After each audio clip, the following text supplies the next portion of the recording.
The city announcing plans today to shut down one of its largest migrant shelters. After 2 years, the Roosevelt Hotel will no longer operate as an intake center or emergency shelter. The 450 remaining migrant families living in tents at Brooklyn's Floyd Bennett Field must move out. They've been hearing rumors.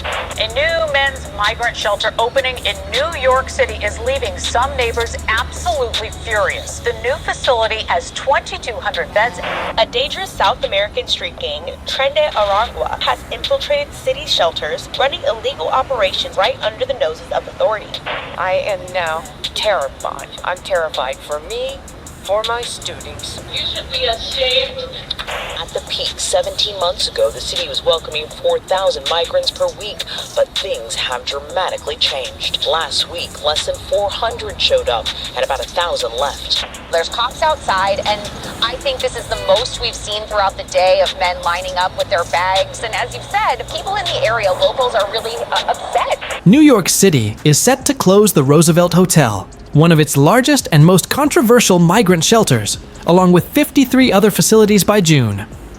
However, the city's readiness to shut down these shelters is questionable, as the move feels less like a solution and more like rearranging deck chairs on the Titanic. The Roosevelt Hotel, once a symbol of luxury, has become infamous for housing not only migrant families, but also known gang members who have used the shelter as a base to plan and commit crimes across the city. This pattern of criminal infiltration isn't unique to the Roosevelt. Other shelters, like the Hall Street shelter in Brooklyn, have also become hotspots for gang activity, transforming quiet neighborhoods into zones of fear and violence. Despite these issues, the city appears to have learned little from the experience, as it continues to open new shelters without implementing safeguards to prevent the same problems from recurring. For instance, a new 2,200-bed men's shelter in the Bronx has sparked outrage among local residents who were blindsided by its opening and fear it will bring gangs and crime to their community.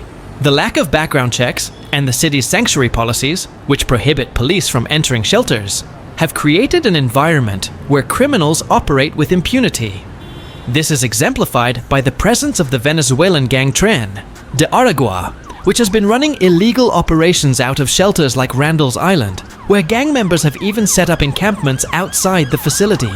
The city's right to shelter mandate, designed to provide temporary housing for those in need, has inadvertently become a magnet for individuals living unlawfully in the country, many of whom have no legal pathway to asylum or employment. With the asylum crisis effectively over and the border now closed, the only new arrivals entering these shelters are those who cannot legally remain in the US, raising questions about the purpose of maintaining such a system. Critics argue that the shelters, once intended as stepping stones to the American dream, now serve primarily as havens for criminals, enabled by policies that prioritize sanctuary over safety.